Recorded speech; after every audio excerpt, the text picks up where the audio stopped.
Bueno, muchísimas gracias a todos y a todas por venir esta tarde. No sé si se nos nota, pero estamos flipando, o sea, estamos muy felices de estar aquí en Letras Corsarias, que para nosotras es una librería total de referencia, así que creo que somos nosotras más fans vuestras que viceversa, o sea que al revés, perdón. Y nada, os lo he dicho fatal, ¿no? Esto es como... Esto lo puedes cortar luego en el podcast. Bueno, el motivo de nuestra alegría es básicamente porque tenemos con nosotras a la autora que para nosotras representa pues la líder de la resistencia. Exacto. No sé si nos habéis escuchado en algún momento, pero tenemos una especie de cruzada contra las escritoras que se amparan siempre en el cliché y que han sido iconizadas de alguna manera por las cosas que han escrito y en las que se pueden... Se acaba de suicidar. Sí, se acaba de suicidar un libro, ¿no? Por lo que estoy diciendo. Seguro que es Luis Gluck, que es una Paqui, vamos. Luis Gluck es Paqui de Valladolid. Yo amo a Luis Gluck. Sí. Bueno, fundamentalmente para nosotras es muy especial porque para nosotras Deborah representa todas aquellas cosas que deseamos encontrar en un libro y tenerla aquí pues es un motivo de súper celebración y estamos muy encantadas de poder compartir esto esta tarde con vosotros. Estos días, no sé si habéis podido seguirlo por alguna red social, pues Deborah también ha conversado con la periodista Inés Martín Rodrigo en Madrid, también estuvo charlando con Andrea Aguilar en una conversación que si podéis, bueno, cualquiera de las dos conversaciones, si podéis volverlas a ver en internet, la verdad es que fueron muy interesantes. Además, en ambas conversaciones pudimos ver una especie de trayectoria biográfica en convivencia y en conversación con la obra de la propia Deborah, que esperamos que también se pueda tener hoy aquí. Y nada, pues también, por supuesto, es una suerte tener a Loma Rodríguez a mi lado, que también es una grandísima escritora, si no conocéis... Pensaba que ibas a decir que es una grandísima Paqui de Zaragoza. No, es Paqui de Zaragoza, bueno, que es una grandísima escritora y que la podéis leer casi todas las semanas en Letras o escuchar en Radio 3. Y también quería agradecer a Santiago por haber contado con nosotras, por habernos dado la oportunidad de que estemos haciendo de embajadoras de la resistencia, de las Paquis de Valladolid, que luego Deborah también nos contará algo de esto, porque nos hemos enterado estos días de que conoció a Dubravka Uresika en Berlín, cosa que para nosotras es súper increíble y que tampoco le gusta a Vivian Gornick, así que estamos en familia esta tarde. Bueno, muchísimas gracias a todos y a todas y esperemos que os guste mucho. Sí, ¿vas a hablar? No. Ah, Yo, puedes hablar, ¿no? Ya que eres el artífice de todo esto, ¿no vas a hablar? no, bueno, quiero agradecerles mucho que hayan venido. Somos una editorial muy pequeña y elegimos mucho los libros. Y desde el primer momento publicar a Deborah Eisenberg fue casi un centro del resto de lo que hacíamos y encontrar lectores y entusiastas de su obra es una alegría enorme. Así que bueno, gracias por venir y un gusto que estén acá. Bueno, muchas gracias a todos por venir, por supuesto a Letras Corsarias por acogernos, a Santiago por publicar a Deborah y por estar aquí, por contar con nosotras, a Andrea porque siempre su compañía es estimulante. Para mí es un honor y un placer estar aquí y poder charlar con Deborah. Luego también quiero agradecer a Santiago y a Salamanca el cochinillo estupendo que nos hemos comido. Ha sido maravilloso, todavía lo estamos sufriendo, eso sí.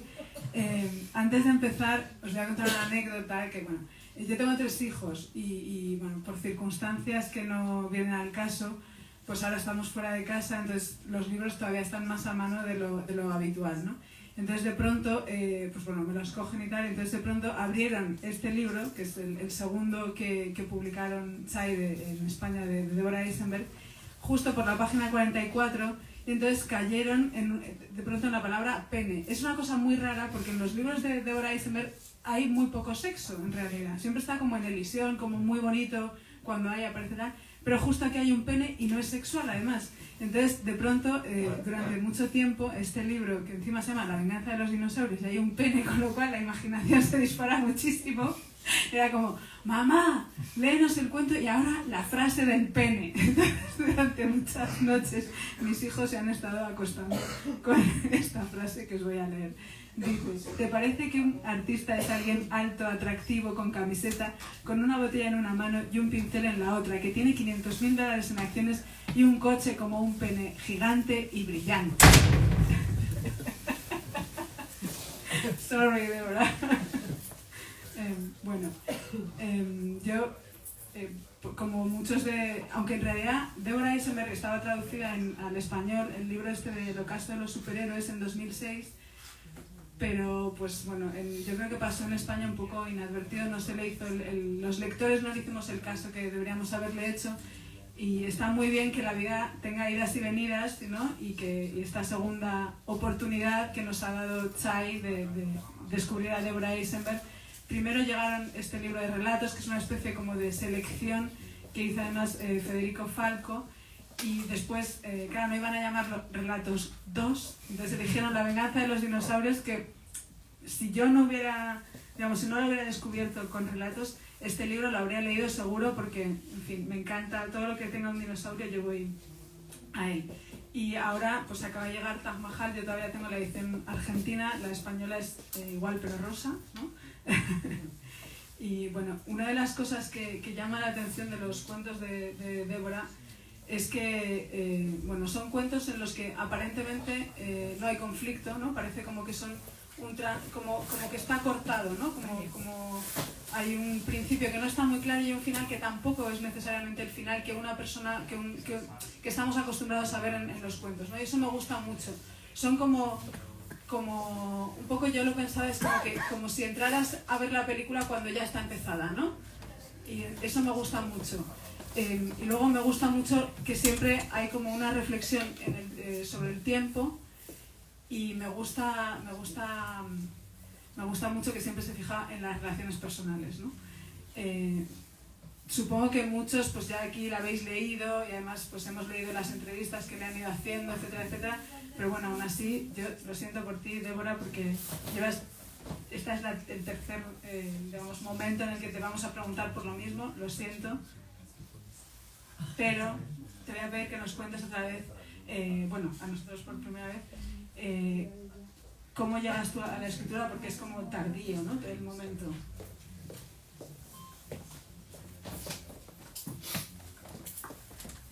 How I started to write. How I started to write, because it was quote like late in your life. Yes. First, I apologize for not being able to understand anything that's happening. So I did start to write late, relatively. It's a good thing I wasn't a ballet dancer, for example.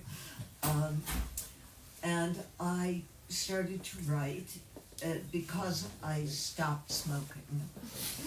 And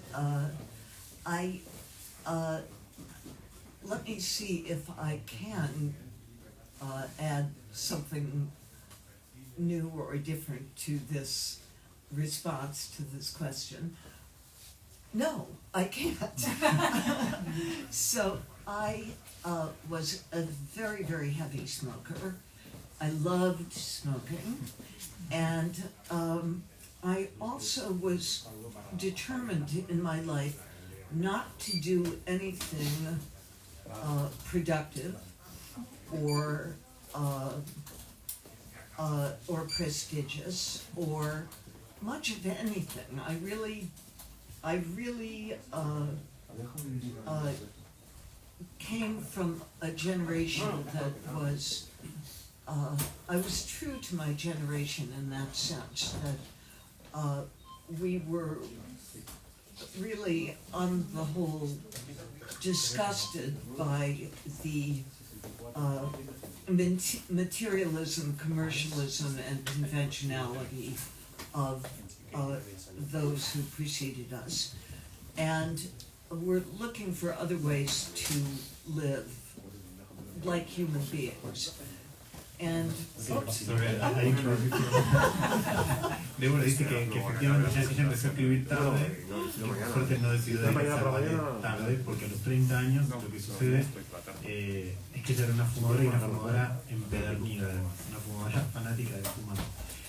Y no solo era una gran fumadora, sino que tenía la determinación en su vida de no hacer nada productivo, de no hacer nada prestigioso. Y algo que quizás compartía con su generación en los años 60 de cierta repugnancia por el mundo hiperproductivo y consumista y materialista en el que había nacido. Y eso es una cuestión quizás generacional. And so I really was just in a stance of being opposed to pretty much everything. And smoking is an excellent representation of that, and I also was extremely addicted to this very potent narcotic, nicotine, and to all of the expressiveness that smoking had in the life, the way you move, the way you wake up looking for a cigarette, the way your day is defined by cigarettes, the wreath of haze around you, the Please stop. I was smoking. you miss it now that I'm speaking of it, I know. Digo, para los que no entendían, Deborah decía que estaba en contra de todo y que fumar era una representación perfecta de eso, que ella era muy adicta a la nicotina y que le gustaban todas las expresiones en torno al fumar, el humo, el levantarse, el prender un cigarrillo, el encendedor, como que había algo de toda esa danza, le encantaba, y al hombre le pidió por favor que pare porque obviamente ella era una fumadora y le entran ganas. And at any rate, I fell in love, and the man I fell in love with and still live with is asthmatic, has very sensitive lungs, and so it was really a choice, cigarettes or him. And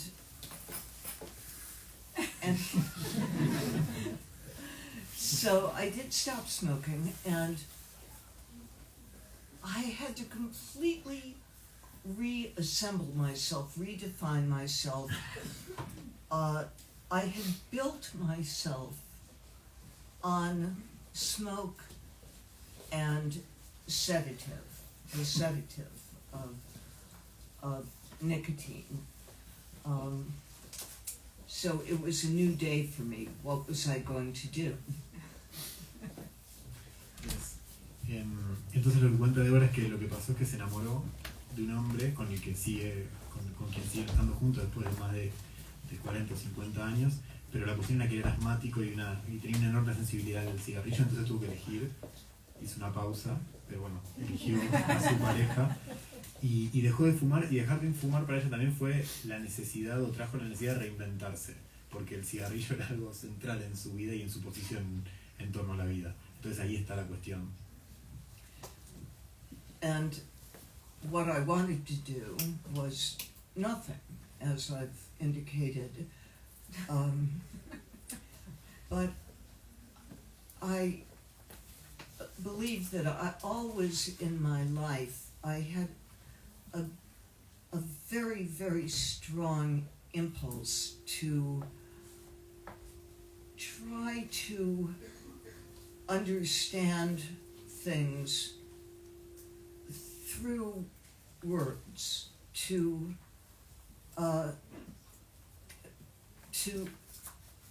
exactly express a sensation, to reach a sensation that is on the border of consciousness. And I had read a lot as a child, up until I was about 15, and then I stopped.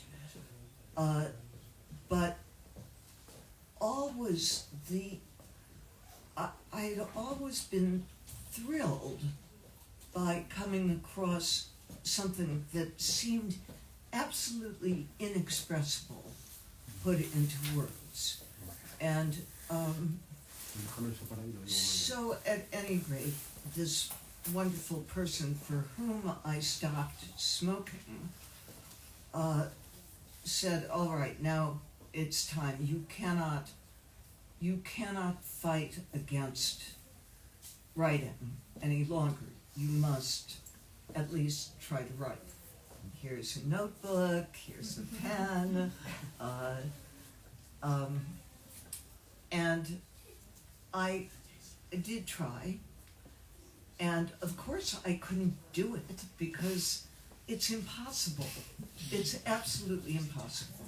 Yo no quería hacer nada, pero siempre había tenido un impulso como muy reconocible de intentar entender las cosas a través de las palabras, de buscar una explicación lo más exacta y lo más perfecta de ciertas ideas que uno quizás tiene en el borde de la conciencia, pero no es fácil encontrarlas expresadas de una forma interesante o completa. Y cada vez que lo encontraba me emocionaba y me entusiasmaba. Y entonces esta persona de la que me enamoré me dijo, bueno, no puedes demorar más el momento de la escritura. Y me dio un cuaderno, me dio una virome y me dijo que lo intente, y lo intenté y obviamente no lo pude hacer porque nadie puede escribir. Virome es boli. Ah, perdón. Virome. And I would just like to say, just in case there's anybody in this room who has a desire or an impulse, a secret impulse to write, and is very discouraged by how badly they write. Everybody writes badly at first because it is really, really difficult to express what you mean. It's really difficult. And it's supposed to be difficult. It's not a mistake. That's part of doing the work. And one of the joys of being a writer is the erasure. Nobody has to see you writing. Nobody has to know that you're writing, and you can cross out anything that you don't like, which will be... Sorry.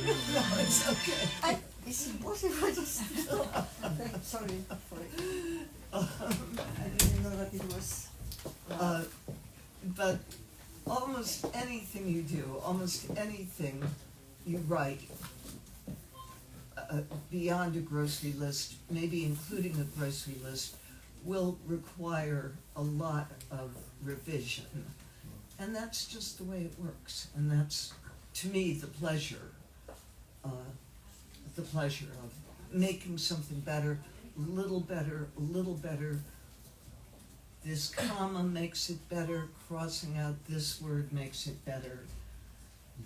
And that was what I clung to, was learning that I could actually make something that was terrible and horribly embarrassing. I could make it better. Y de hecho, si hubiera alguien acá con el deseo más o menos secreto de escribir y siente que lo hace mal, es importante que sepa que todos escribimos mal al principio y que es muy difícil escribir, y es más que se supone que así sea, que es parte del trabajo escribir mal o escribir mal en determinado momento. Y que una de las alegrías para ella de ser escritora es poder borrar, que nadie tiene por qué saber lo que uno escribió o lo que dejó de escribir, sino esa posibilidad de borrar, y que lo que descubrió en ese proceso de empezar a escribir fue que esa frase terrible e insoportable se puede ir mejorando de a poco, quitando una coma, quitando una palabra o poniendo otra. Y todos esos primeros años de escritura fueron de descubrir ese proceso.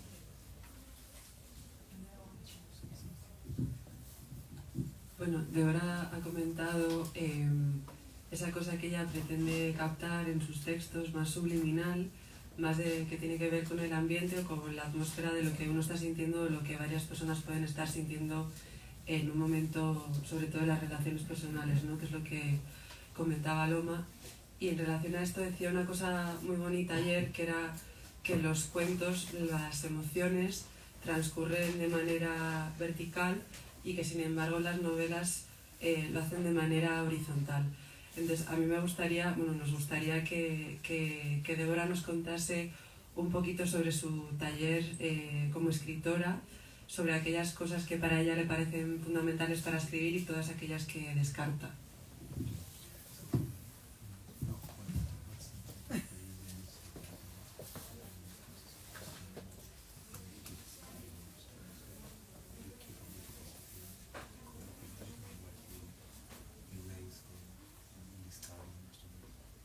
Yes, I suppose there are a few different questions folded into that.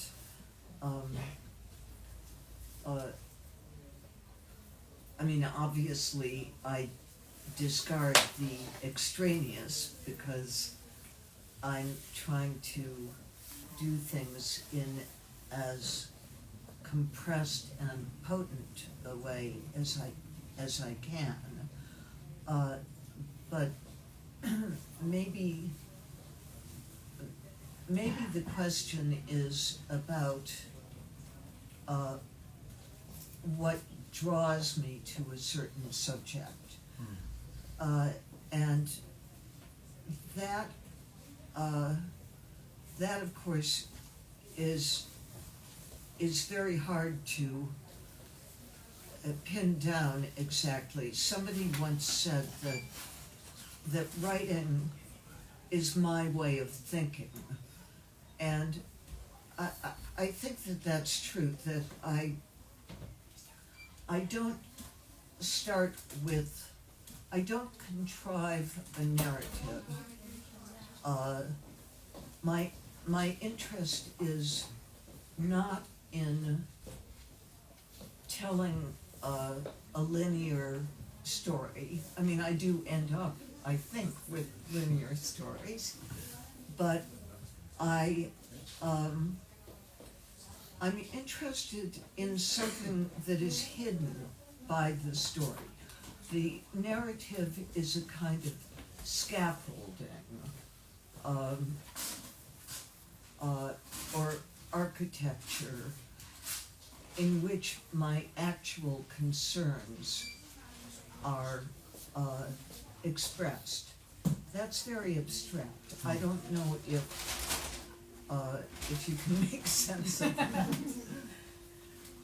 Bueno, voy a intentar traducir una serie de conceptos más o menos complejos. Vamos a ver si lo logro, ustedes me ayudan. Dice que en realidad hay varias preguntas en esto que le consulta Andrea, y que en realidad ella descarta todo lo que siente que no pertenece a la historia, porque siempre busca comprimir y potenciar.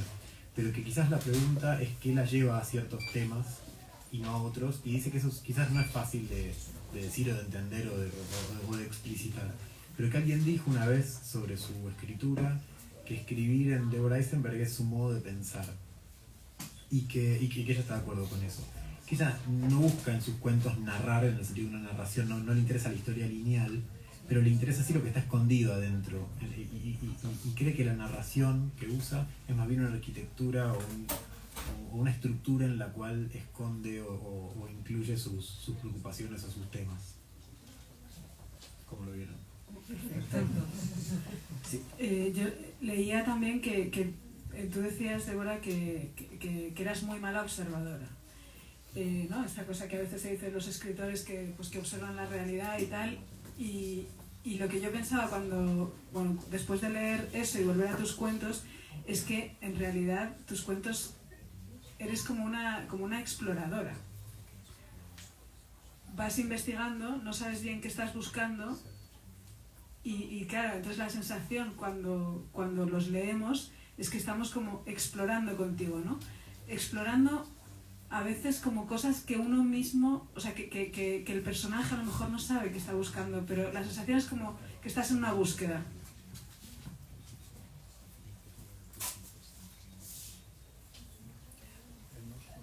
Yes, I think that's very accurate. Just as I'm really interested and drawn to that absolute limit of expressibility, and the desire to unify the word with the experience.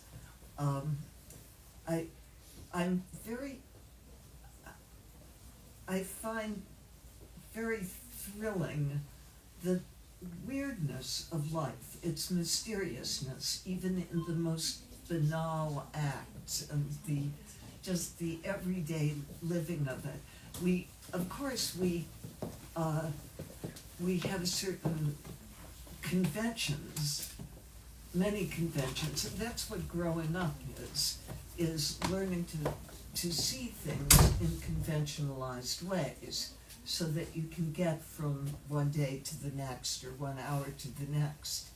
But what is actually happening in the interstices of those conventions? What are people what are you actually feeling?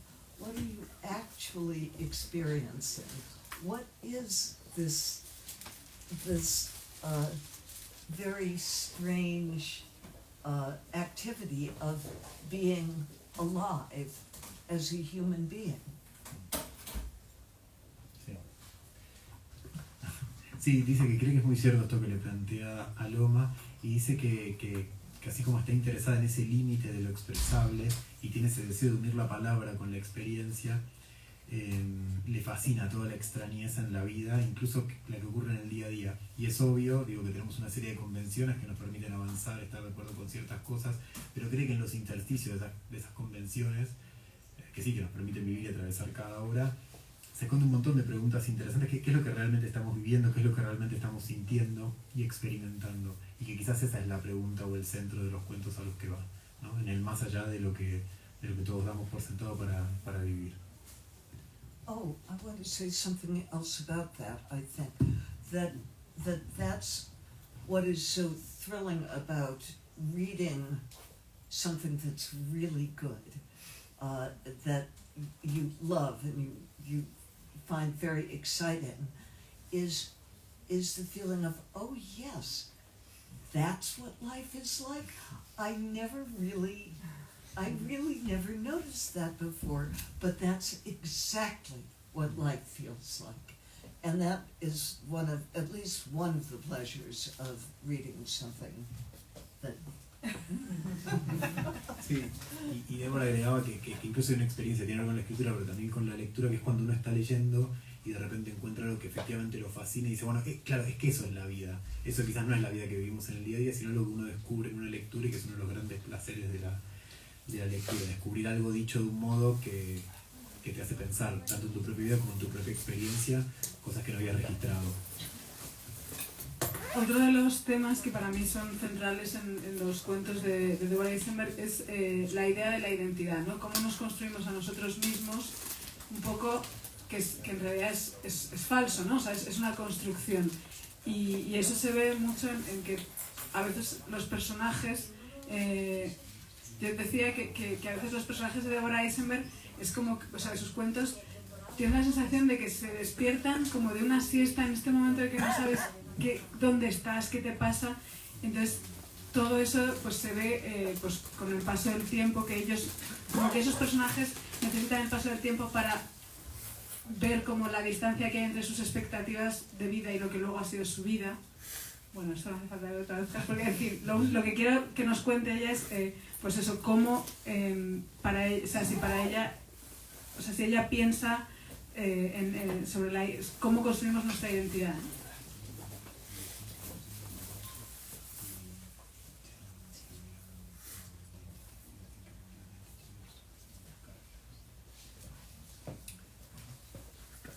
In a way, I don't think about anything. I just let the conversations unfold and let the characters act. I don't think and write at the same time. Is that what you meant, or did you mean something else? Lo que dice Deborah es que ella no tiene una cuestión programática en la escritura, no es algo que piense de antemano estos temas, sino que son temas que quizás se imponen, y para ella la escritura es ir avanzando, ir permitiendo que los personajes actúen, hablen y se desenvuelvan, y ver qué sucede en ese despliegue. Bueno, también, pues por quien no conociese a Deborah antes, ella es de Chicago, de Illinois, de unos barrios de la periferia de Chicago, y ya después se mudó a Nueva York, y quería relacionar un poco la pregunta de Aloma sobre la cuestión identitaria, porque muchas veces en algunas narraciones contemporáneas que leemos la identidad es como el argumento del relato y no el estilo, ¿no? del autor, que creemos que, ¿no? Desde la amiga eres tú, creemos que es la más importante.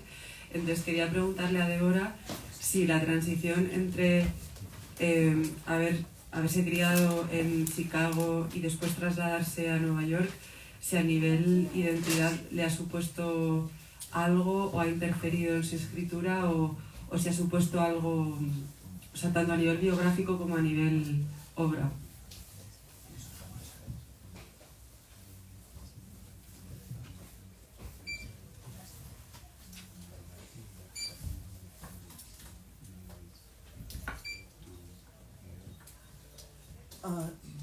I'm not sure. I would say that it was, I was surprised by moving east, but because there was a level of entitlement that I was not used to. But I think writers in general are people who are outsiders and are always looking at things as a stranger.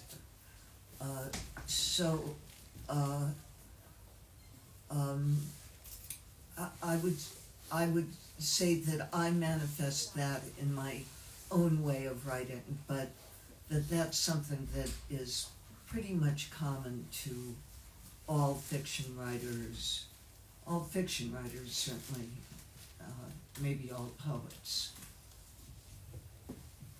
or most fiction writers. Dice que no está segura, que cree que lo que la sorprende cuando se mudó tuvo que ver con cuestiones personales, pero que cree que en general los escritores son un poco outsiders y siempre miran quizás la realidad tanto de su lugar natal como Nueva York cuando se muda como extranjeros. Y piensa que eso se manifiesta en su escritura de un modo particular, pero que se manifiesta en la mayoría de los escritores de ficción y seguramente en la mayoría de los poetas, o al menos en los buenos poetas. Yeah, we're people who think, what am I doing here? How did I get here? And what's going on? Somos gente que de algún modo todo el tiempo nos estamos preguntando qué hacemos acá, qué está pasando, como que es una pregunta que está presente en el escritor y en la escritura. Hay otra característica de tus cuentos que es como que parecen... vamos a ponerle agua. Sí. Como que... Bueno, casi todos los habéis leído, ¿no? Voy a hacer aquí así un poco de ruido para que Santiago pueda beber agua. Bueno, que muchos de los cuentos de Deborah Eisenberg, incluso en los que sí que hay como un clímax o un conflicto, no un clímax, pero sí un conflicto claro, de pronto como que lo rehuyen, ¿no? De una manera un poco deliberada. Entonces, cuando yo le hice una entrevista por mail y le pregunté por esto, ¿no? O sea, ¿por qué, ¿qué tienes en contra del clímax? ¿Por qué crees que los cuentos con clímax son, o sea, por qué no te gustan, digamos, o por qué no los haces?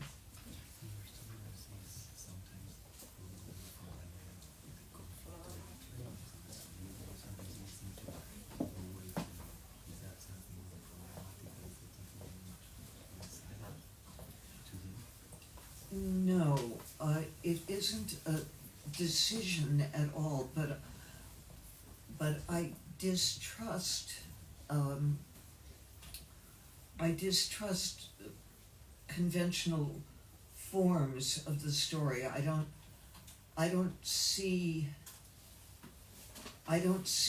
why a piece of fiction or even a drama needs exactly a climax, because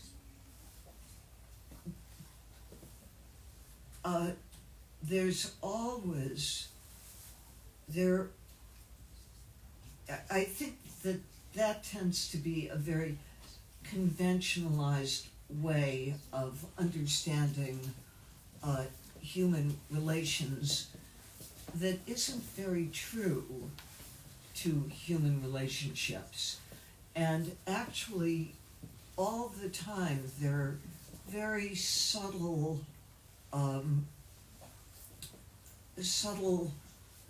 waves and patterns and interactions that go very, very deep and are very important, sometimes very rapid. Things don't happen in big, dramatic sweeps that can be satisfying in a romantic comedy or a very conventionalized drama. I don't think life is like that. That actually, if there is a very big dramatic moment, it doesn't just arise from nothing. Things are going on between people all the time. Sí, lo que dice Deborah es que no es una decisión consciente, pero sí que cree que a veces las formas convencionales de contar una historia no es algo en lo que cree o en lo que confíe, porque cree que primero que no toda historia quizás necesita un clímax, y que más allá de esa convencionalidad que a veces tenemos para entender las relaciones humanas, no es algo tan verdadero, que las cosas pasan y ese es el momento central y climático que lo explica todo. Y ella piensa, y así escribe, que hay patrones mucho más sutiles y mucho más importantes y que a veces se despliegan de forma más veloz. Entonces las cosas no suceden con esa estructura tan a lo comedia romántica. Y esos momentos, quizás cuando los hay, tampoco es que aparecen o llegan de la nada, sino que son construcciones que vienen de otro lado.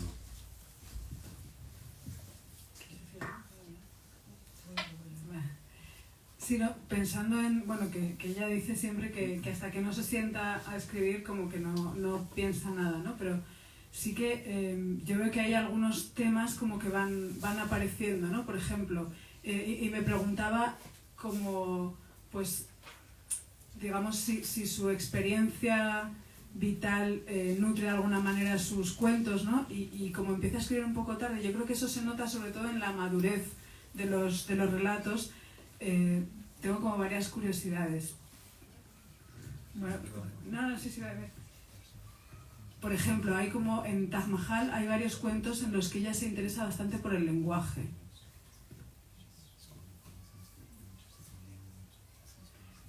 O hay como varios cuentos donde pues yo me imagino que te nutres como de tus viajes a América Central. No sé si puedes hablar un poco de cómo esos intereses de tu vida se van colando en tus ficciones. Yes, thank you.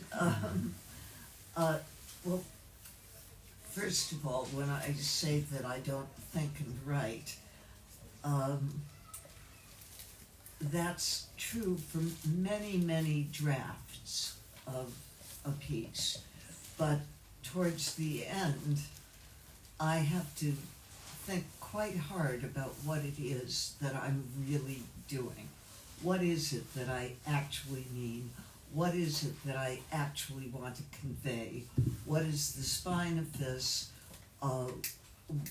What is truthful in it and what is not truthful in it? And a great deal at that point, towards the end of working, is conscious thought. But as to recurring preoccupations, inevitably, there are some, and as you say, language itself is one of them, and that has in the volume Taj Mahal, that's very evident, I think. And there are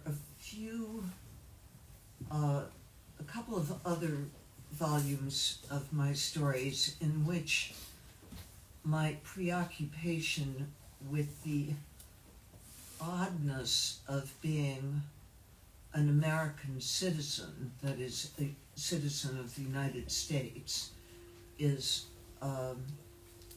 very preeminent. And what I mean by that is to be a person equal in every way to every other person who's alive, and yet to have disproportionate power in the world. As, for instance, somebody who can vote in the United States, because whoever it is who is voted into office as the President of the United States should be voted on by everybody who's alive, because that person has a great deal of influence over the lives of pretty much everybody on the planet. So I think of myself in one way as just some person, but without wanting to and without meaning to, I have disproportionate power. How am I to understand that? How can I observe that and observe the effect of that in action, and what am I to think of it? Primero es una salvedad y dice que cuando escribe no piensa. En realidad eso es cierto para los primeros borradores de sus manuscritos. Es algo muy sabido de Deborah y quizás no lo explicitamos hoy, pero le lleva más de un año escribir un cuento. Contó muchas veces que el primer cuento le llevó 3 años, y entonces hay todo un trabajo sobre los borradores. Entonces, aunque dice que en los primeros no está ese pensamiento consciente, sí es algo que se va agudizando en las versiones sucesivas, y que ahí sí se pregunta qué es verdadero, qué elige decir y qué no, y la conciencia es mucho más importante hasta llegar a la versión final del cuento. Y por otro lado, le dice a Loma que efectivamente lo que dice sobre los temas es así, y que Taj Mahal, que es su último libro, la preocupación por el lenguaje es central y reaparece en muchos de los cuentos, y en otros de los volúmenes que publicó antes, por ejemplo, estaba muy, muy presente la preocupación por ser un ciudadano norteamericano y ser una persona más igual a todas las otras personas de la Tierra, pero ella entiende que teniendo una posición, un poder desproporcionadamente mayor al de los demás, porque simplemente votar al presidente de Estados Unidos, bueno, es algo que tiene una influencia sobre el resto de los seres humanos de todo el planeta, y se nota mucho en muchos de los cuentos de los otros volúmenes, eran temas que le generaban muchísima preocupación, y están en todos sus cuentos, esto lo agrego yo, perdón, en todos sus cuentos donde se reflexiona sobre las dictaduras centroamericanas, ¿no? Que es por otro lado un tema como de que yo creo que tiene algo un poco generacional, ¿no? Porque hay pues otros escritores que hacen eso también, ¿no? Pensaba, por ejemplo, en la comida, cuando estabas hablando de tus años de tus viajes en Nicaragua y tal, pensaba en Jan Didion también, ¿no? Que tiene estos, pues las cosas al Salvador, también tiene la novela esta de una liturgia común que pasa ahí. Quiero decir que sí que había como ese, ¿no? Post-Vietnam, ese momento como de que los estadounidenses se preguntan, bueno, ¿qué hacemos, ¿no? ¿Qué hacemos fuera?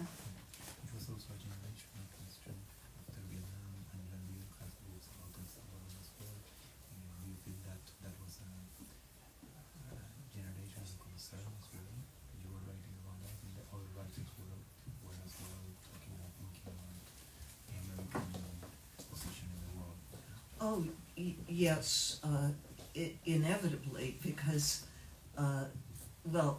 the United States is famous internationally for having a very high opinion of itself.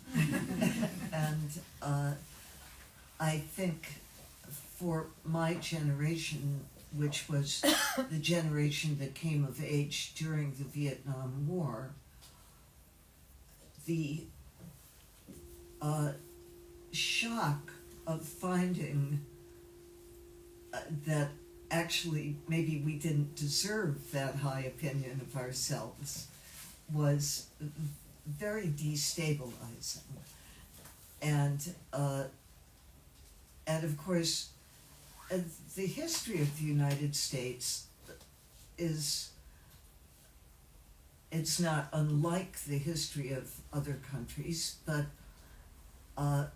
we think of it as starting in, 1776 or something like that. But actually, it's a country that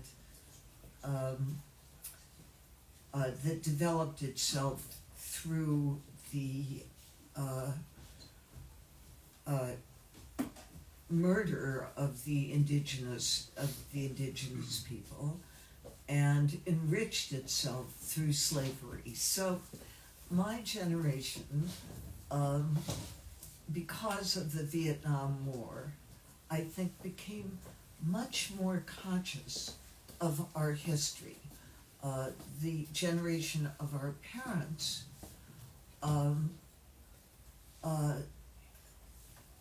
was able to think of us as a country that took in immigrants, that stood for certain excellent values, freedom of expression, tolerance, and so on.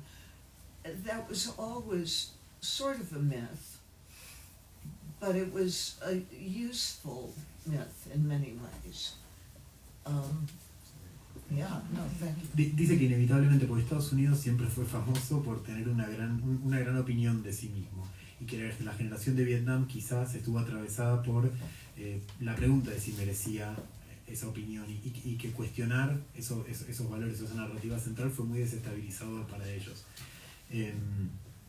Dice que la narración que se contaba de Estados Unidos era un país que nació en 1776, pero era un país que se había fundado sobre una matanza de los pueblos originarios que estaban ahí y que se enriqueció a través de la esclavitud durante cientos de años. Y que quizás la generación anterior, la de sus padres, era una generación que todavía creía en ese relato de somos una tierra de inmigrantes y acá se puede crecer, y somos una tierra tolerante y del respeto y de la libertad, y que quizás el enclave que tuvo su generación fue el de preguntar y cuestionar todo eso.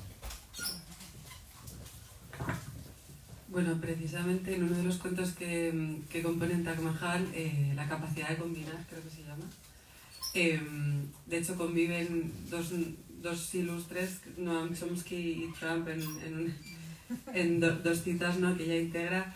Y hay una cosa que a mí me llama mucho la atención de los cuentos de Deborah, es que no solo conviven las palabras, ¿no?, y esa capacidad de combinar, sino que también hay ciertos caracteres y ciertos personajes que a primera vista tú lo estás leyendo y piensas, ¿qué hacen estas dos personas juntas, viviendo juntas, o siendo pareja, o incluso siendo amigos?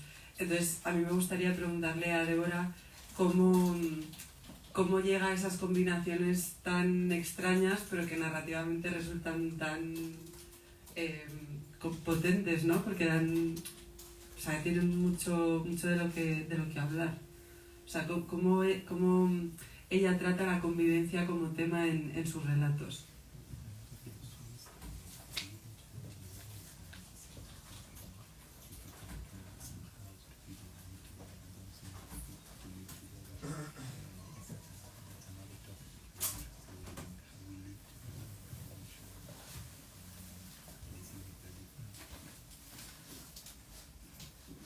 Sure. In my opinion, a person is neither a unit nor part of a unit. And certainly we spend a great deal of our time trying to figure out how to live with other people. It's endlessly fascinating, and has been endlessly fascinating to fiction writers from the very beginning. And I love putting people in a house who aren't necessarily suited to be living in the same place.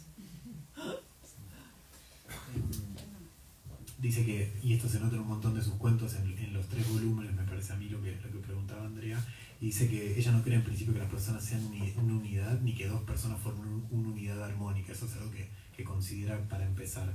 Y que cree que siempre es una pregunta que siempre está: cómo vivir con nosotros mismos y ni hablar cómo vivir con otros, y que aman sus ficciones, poner a 2 personas que aparentemente no podrían estar ahí juntas y un poco ver qué pasa. Llevamos casi una hora. Yo la verdad es que pensaba que habían pasado como 20 minutos.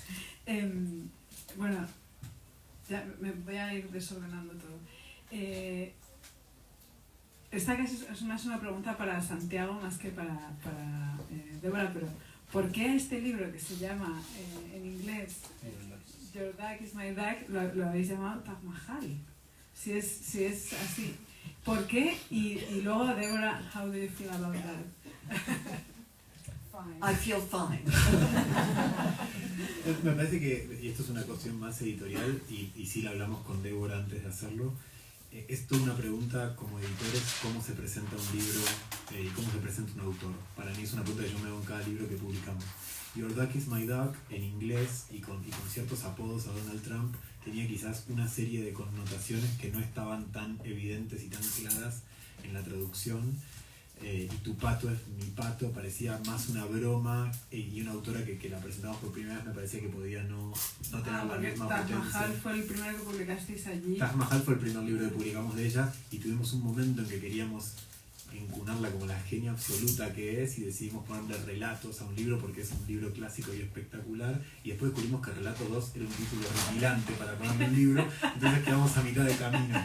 Entonces no podíamos poner Relatos 2 y bueno, La venganza de los dinosaurios nos parecía espectacular. Es muy bueno el título. Pero si hoy pudiera volver a poner los títulos, a Relatos le pondría La chica que dejó el calcetín en el suelo, o hubiera usado títulos mucho más divertidos, porque Deborah es genial poniendo títulos a sus cuentos. No sé si los recuerdan, pero muchos de sus títulos son espectaculares y memorables, como un otro mejor. Sus títulos son increíbles. Y también tiene mucho humor. Por ejemplo, yo pensaba en Taj Mahal, que es el segundo cuento que da título a la antología. Yo me divertí muchísimo leyéndolo, y me divertí pensando en lo que se habría divertido Deborah Eisenberg escribiéndolo, porque pensaba que se ha tenido que pasar muy bien con este cuento, porque hay como, bueno, a mí me pareció ver, voy a decir otro sencillo, me pareció ver como una especie como de parodia de una cierta escritura como, ¿no? Como pues sentimental, no sé qué, que es la que hace el que escribe las memorias sobre su abuelo, si no recuerdo mal, que los amigos del abuelo comentan, ¿no? Pero este tío, qué imbécil y tal. Entonces yo me divertí mucho de eso, ¿no? Pues, 2 veces. Es el relato que ha escrito una biografía. Exacto. Y están todos en desacuerdo porque Sí. en realidad lo que quieren es que lo hayan escrito ellos, ¿no?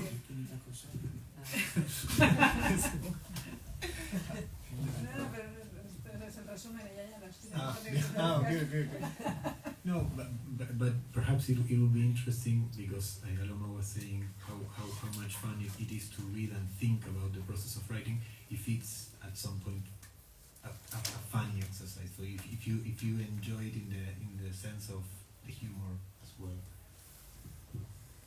Absolutely. I complain about it all the time. Complain about how hard it is to do and so on. That's something writers get to do. But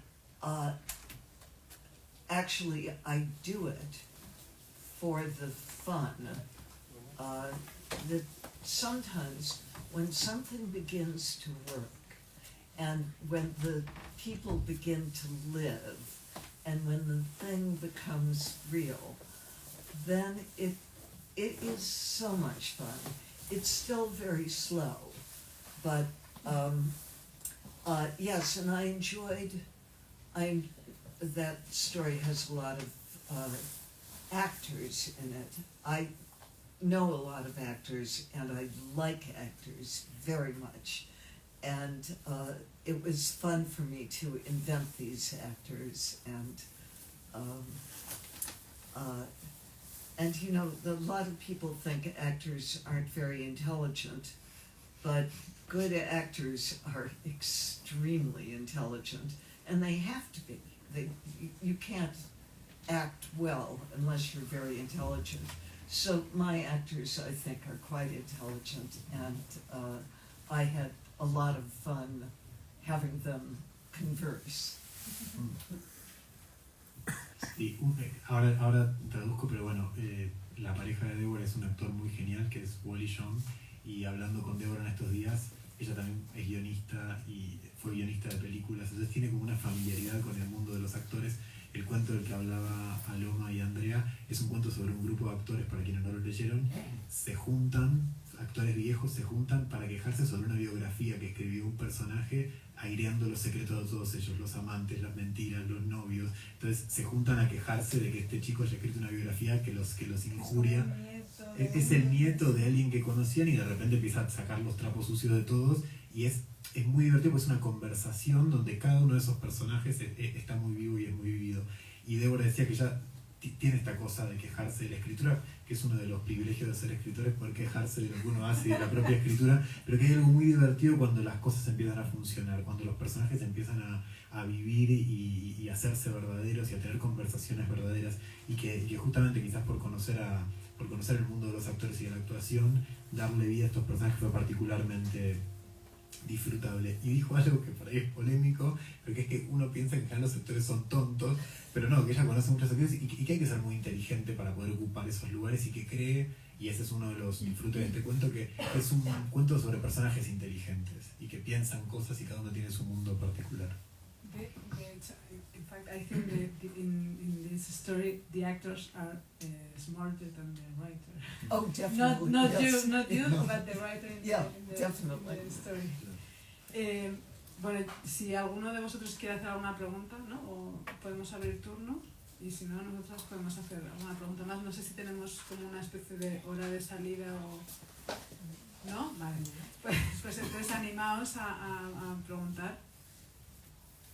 A ver, es una ocasión única, quiero decir, en España creo que no recibimos a tantos autores o autoras, ¿no? de la profundidad que tiene Deborah, de abordarla. Ay, perdón, bueno, que es genial que haya preguntas. No, pregunto yo para que se atrevan los demás, es que somos así.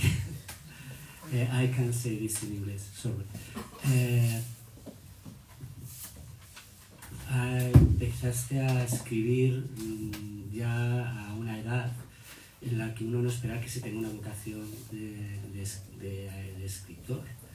Los escritores que conocemos habitualmente dicen, yo empecé a escribir de chiquitito. Yo me pregunto si el hecho de comenzar a escribir cuando dejaste de fumar, cuando cambiaste el cigarrillo por el bolígrafo, te formateó de alguna manera. Si en una línea temporal distinta apareciera la Deborah que no dejó de fumar, te reconocerías ahora. Si esa Deborah que no dejó de fumar te reconocería. Muy buena pregunta, voy a tardar un segundo en traducirla.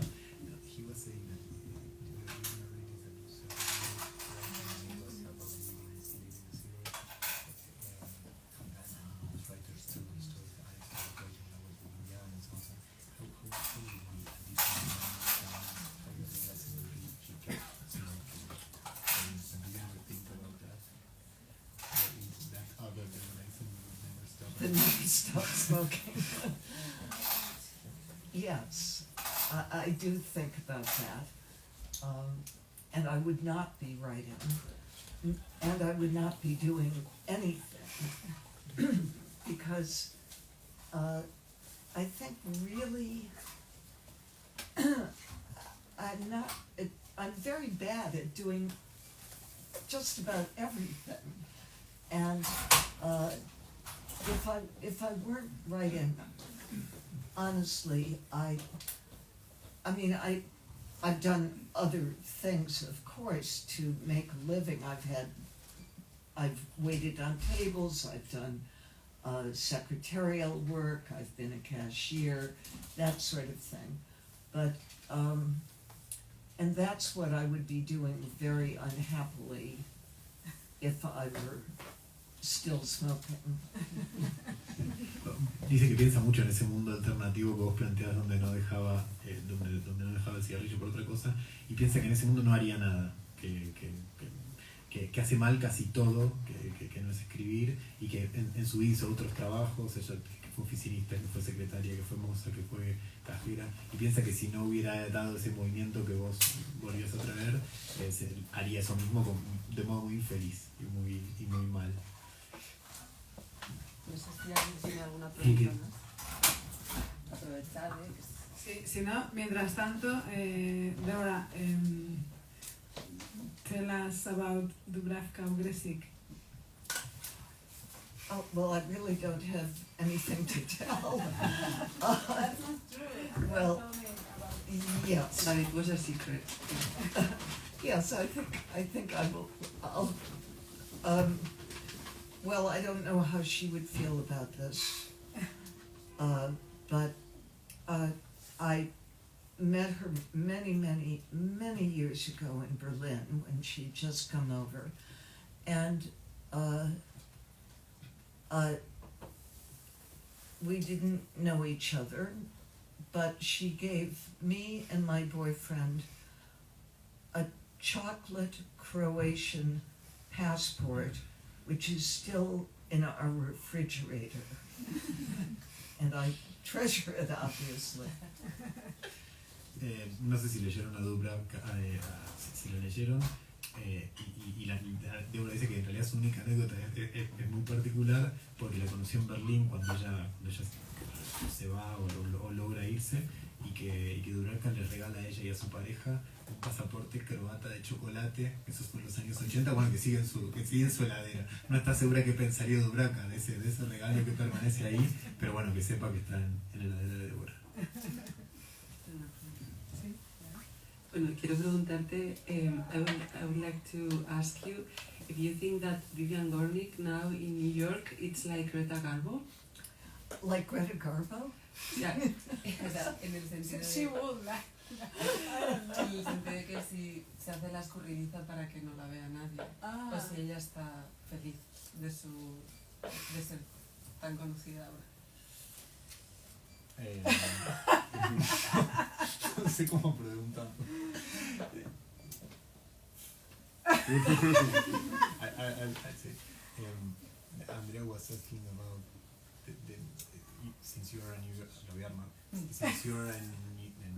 writer as well, how do you feel about, for instance, Vivian Gornick's role as an iconic New Yorker writer and even a dodgy New Yorker writer, like occupying the same physical space of the same city? How do you feel that way of acting or enacting being a New York writer? Yes, totally. Yes, totally. And if she performs as Greta Garbo through the city, You know, it's. She never smiles, something like that. she never smiles. I never smile. You never smile. Never smile. It's a big city. There's room for a lot of writers, and I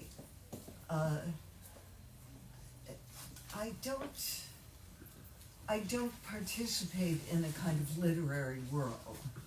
There might, in fact, be many literary worlds in New York, but I don't.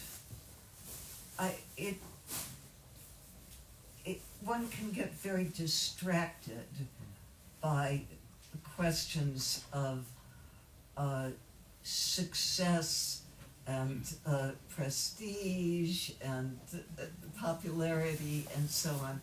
It's not very interesting. It doesn't really have anything to do with the actual work.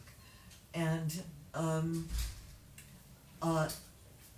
if one begins to resent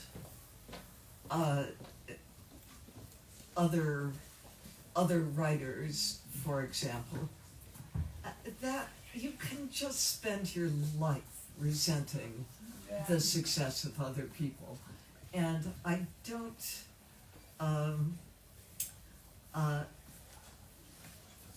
I maybe it's taken a certain amount of discipline on my part to just not look at. I don't read reviews. I don't know I don't know what other people like and don't like.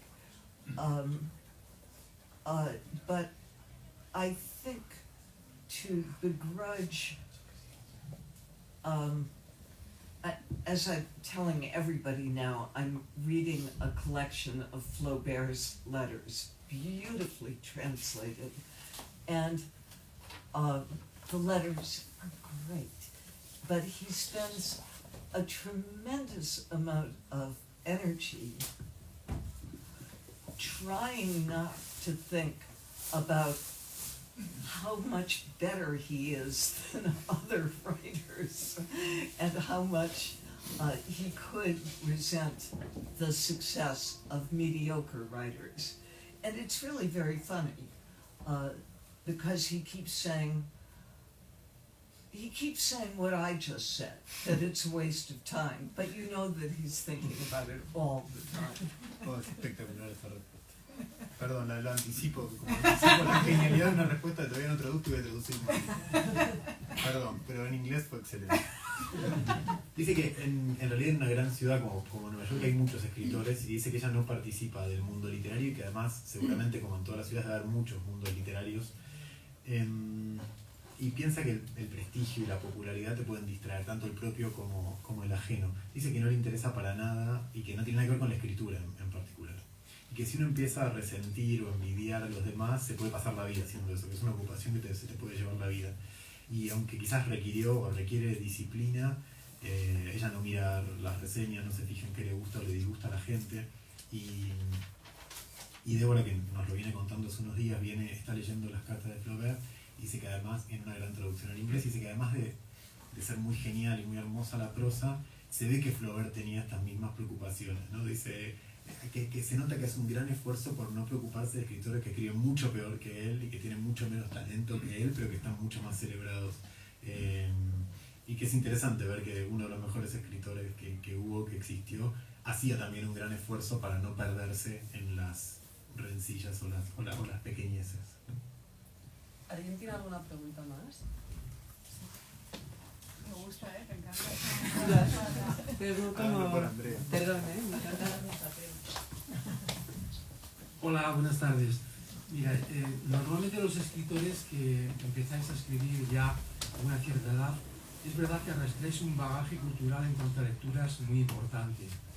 Entonces a mí me gustaría saber cuáles han sido tus lecturas, cuáles han sido, si es que existen esos referentes, de alguien que de alguna manera te haya impulsado, te haya motivado a escribir. Y tengo otra pregunta y es la siguiente. Me ha gustado lo de que normalmente un cuento, un relato, se construye más bien a través de una línea vertical más que a través de una línea horizontal. Y yo he oído también, y creo que estoy de acuerdo, en que en un relato, todo buen relato, se construye con dos historias. Hay siempre dos historias. Sí, ¿no? Esa es la de mi sí. Entonces no sé si ella está de acuerdo con esta segunda propuesta o no. Empiezo con la primera. Sí, ¿Te parece? la Porque primera. ya estoy tratando de recordar las primeras palabras y después hacemos la segunda que me parece espectacular también.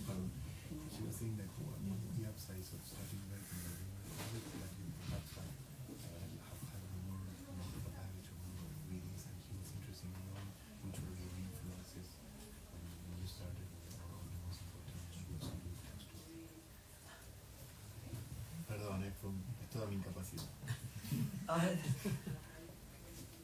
Well, I think I actually think people have different things to say at different ages and different kinds of wisdom, really. And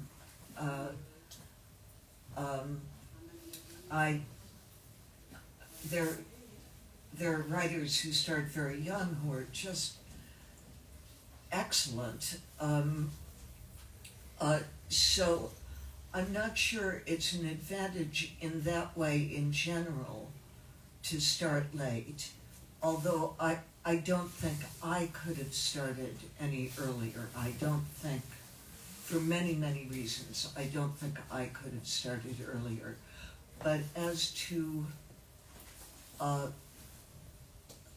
what writers, I can't say what writers influenced me because I don't think I'm very susceptible to influence. I'd love to be influenced.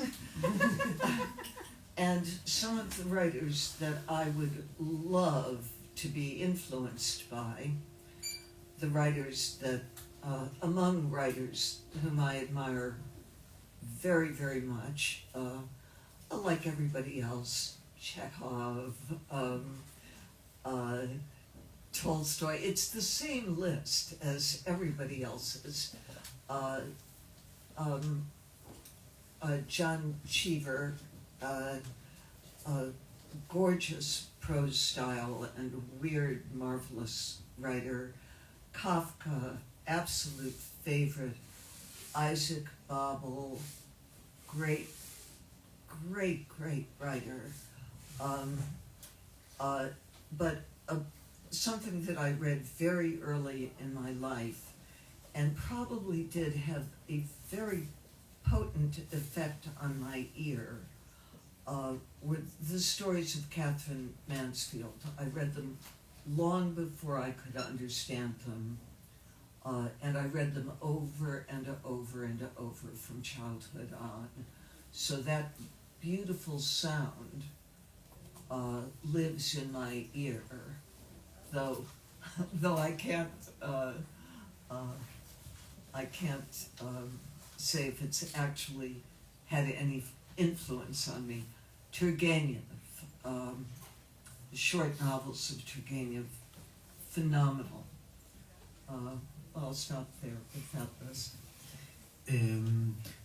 Bueno, primero sobre lo que decías en torno a la edad, ella dice que hay una sabiduría y un poder contar distinto a distintas edades, y cree que hay escritores jóvenes excelentes, que no es necesariamente una ventaja haber empezado tarde. Ella sí entiende que para ella no había otro momento posible ni una forma distinta de empezar. Y dice por otro lado que no sabe bien qué escritores la influenciaron, primero porque cree que no es tan susceptible a la influencia, pero que le encantaría ser más susceptible a la influencia y recibir más de esos autores, y que si así fuera, obviamente citaría a Chekhov, a Tolstoy, a Cheever, a Kafka y a Isaac Babel.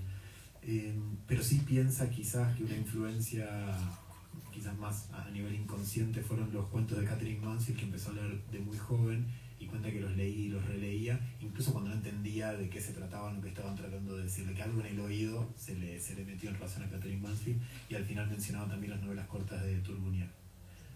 La segunda parte de la pregunta. Las dos historias, sí. De Tiglias. Está bien.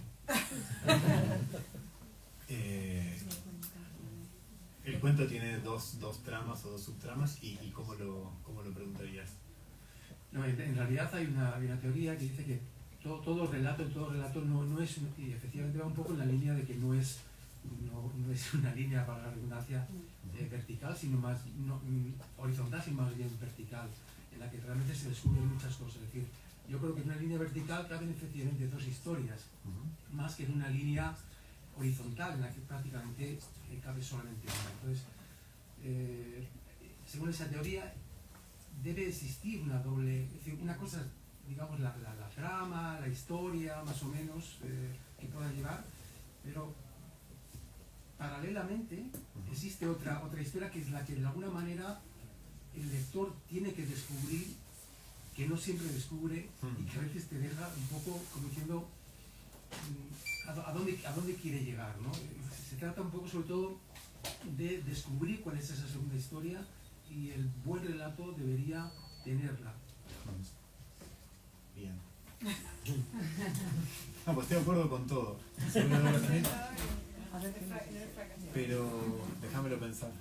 No, pero una cosa interesante, te pregunto si te parece bien esta pregunta, pero una cosa interesante es que ella nos contaba una vez, y quizás es interesante que lo cuente, la diferencia entre una narración continua, sostenida por la trama, contrapuesta a esta idea del corte vertical. Y vemos qué nos dice. ¿Te parece? Bien. Perdón por eso.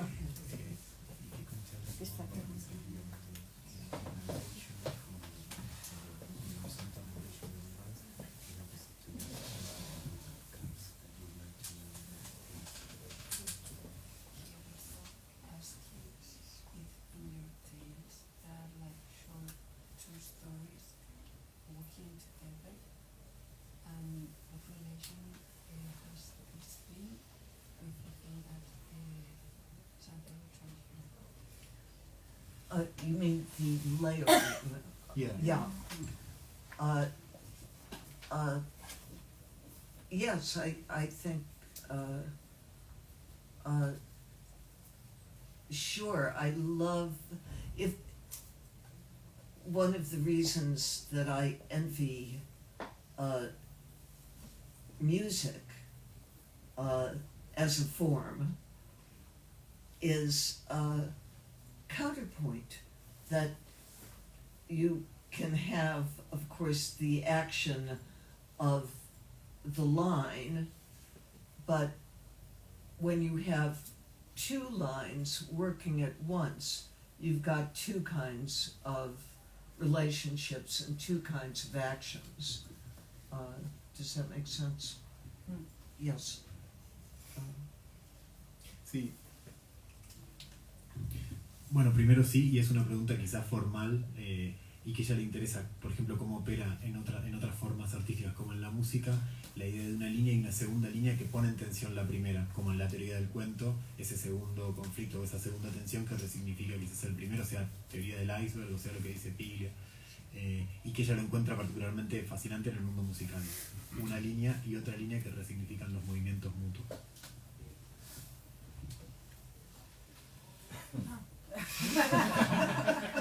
No sé si alguien más quiere preguntar. Fenomenal, que está al lado. Pues antes que nada, muchas gracias por venir.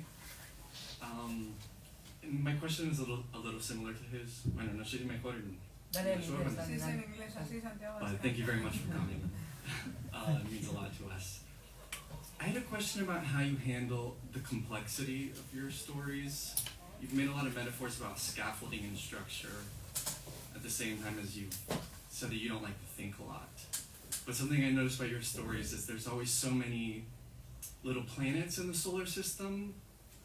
For example, I'm thinking particularly of Some Other Better Auto, where there are all these little planets in the solar system circulating, and they never seem to, structurally it seems like it's building to a crescendo, well, literally and metaphorically with the concert of William, but it never quite reaches that crescendo.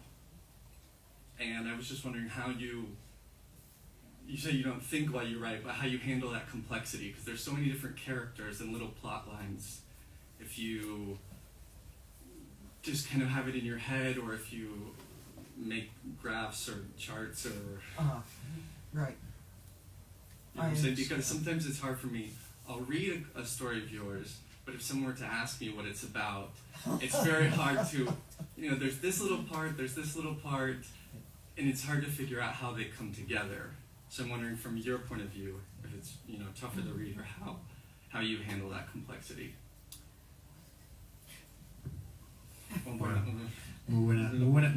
pregunta. Lo que le pregunta es cómo maneja la complejidad en los cuentos.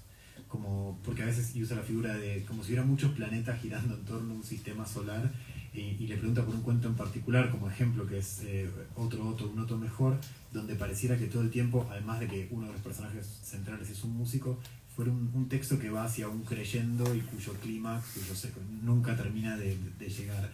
Entonces le pregunta cómo maneja tantas líneas o temas narrativos y personajes al mismo tiempo, que es una sensación que uno tiene mucho cuando lee los cuentos de Débora, que están pasando un montón de cosas, un montón de lugares distintos, y una sensación que comparto como lector, que es que cuando alguien te pregunta de qué se trata un cuento, no estás del todo seguro de qué se trata ese cuento, ¿no? Como uno podría decirle a tantos otros autores. Y le pregunta cómo tiene todo esto en la cabeza junto, si tiene esquemas, si tiene algún modo de guiarse. Eso. I'll try. Yes, when I say that I don't think, I mean that I don't have a predetermined scheme that I'm trying to fit something into, that I let the thing develop, then I think a lot. And to me, each of these complicated structures that I erect require a lot of engineering to stand up. I mean, I don't just hope to build a house by sort of putting one log over here and a piece of steel over there, and I need it to cohere, absolutely. So that story it's true that one might think, now I know not everybody in the room has memorized this particular story, but one might think that it's leading up to a certain moment, a specific moment that you mentioned, and it doesn't. But to me, it's about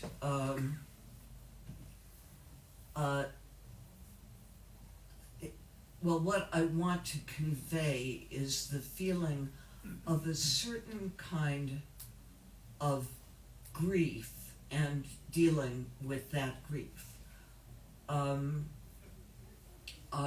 A very deep compassion for somebody who's damaged. Otto's sister, obviously.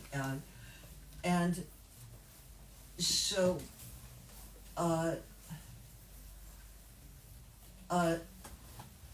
somebody once said to me that my stories weren't about what they're about, and that's a good example. I mean, one might think it's about Williams' concert, but it's really not. It's about something else.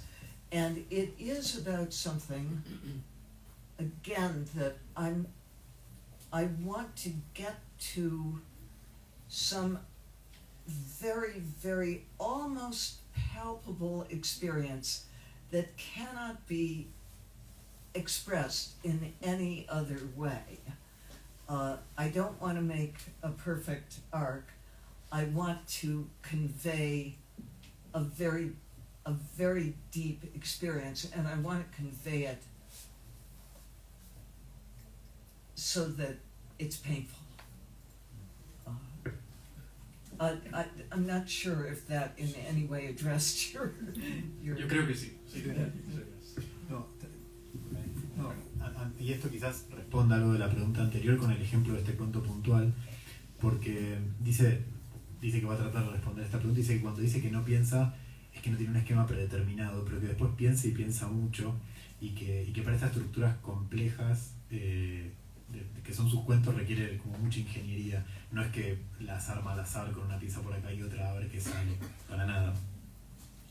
Y dice que es importante que haya una coherencia y uno podría creer que la historia, como en el caso de otro minuto mejor, lleva un momento cúlmine, pero para ella la historia es sobre otra cosa, es sobre una sensación sobre cierta forma de duelo y de cómo lidiar con él. Para los que lo leyeron, que para mí es quizás uno de los mejores de los cuentos de Deborah, ella dice que uno podría pensar que se trata sobre el concierto de la pareja de Otto y la importancia o no de ese concierto, y hay una tensión en la pareja que lleva hacia ese momento, pero ella cree que en realidad ese cuento es sobre una profunda compasión sobre alguien muy dañado y muy enfermo, que es la hermana, y alguien le dijo alguna vez que sus historias no son realmente de lo que se tratan, sus historias no son sobre lo que aparentemente se tratan, y que eso es cierto.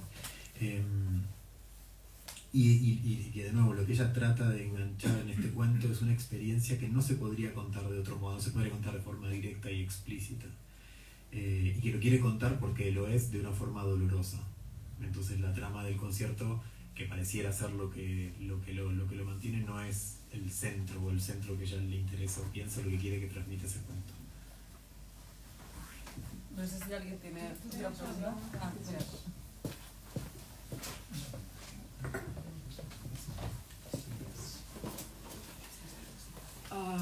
¿Hablo en español o en inglés? En lo que te sea más cómodo a ti. Vale, pues voy a preguntárselo en inglés. What was the thing that most surprised you to learn about yourself while writing these stories? Because they're filled with a very different set of characters, each one shaped with their own experiences and views of the world they live in. So I was just wondering if as time has passed, and I don't know if you maybe reread your own stories, but if you do, like, while you're rereading them, like, you sort of find yourself thinking that you may have done this thing differently, or maybe written this character any other different way, or in general, what has writing these short stories just taught you, not only about writing but about yourself? Sí. Le pregunto, en el proceso de escribir, ¿qué fue lo que más la sorprendió, descubrió, si es o no que se lee a sí misma? ¿Qué descubrió al escribir esas historias y qué piensa que podría haber sido distinto u otro de esa escritura? Yes, well, if I understand correctly, I think that you're perceiving something very accurate about the way I go about writing, which is just that what's in my mind is what goes on the page. What the page is a reflection of my preoccupations at the moment.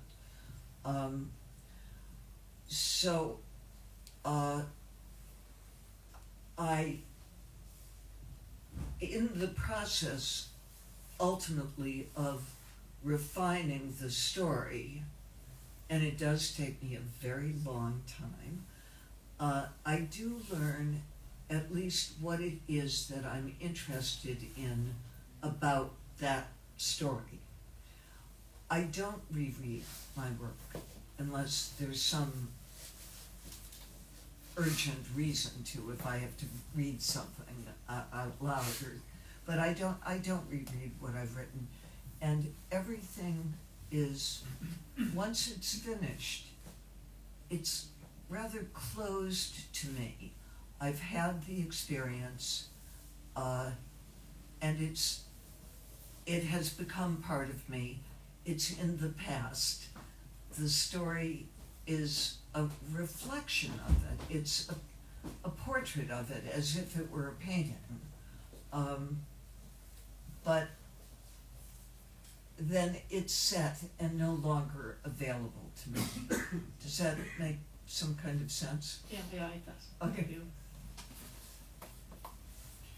Bueno, lo primero que le dice es que pareciera por la pregunta que entendió algo muy preciso de cómo es para ella la escritura, y que es que de algún modo lo que pasa en su mente es lo que se refleja en la página, y que cada página o cada texto es de algún modo la preocupación que hay en un momento, y que en el proceso de corrección una de las cosas que descubro que le pasa es que ahí es que se da cuenta de qué es lo que le interesa de esa historia que está queriendo o tratando de contar.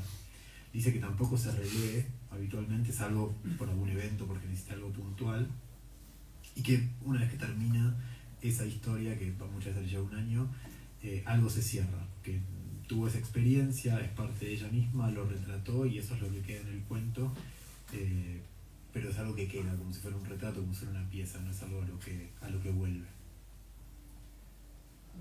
¿Alguna pregunta más?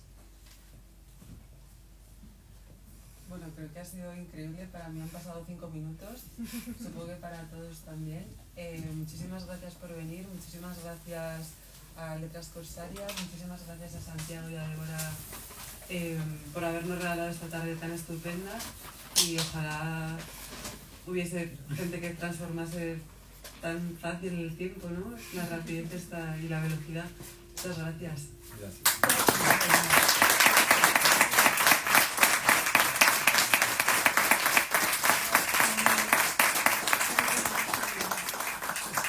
Deborah, por supuesto, firma libros, y antes me olvidé decir que también estamos celebrando el primer libro de narrativa, que para mí los otros no cuentan, de Andrea Toribio.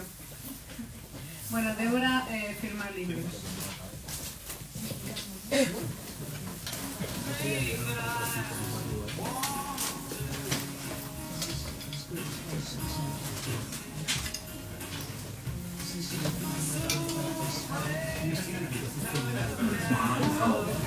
I was planning to see it, but no,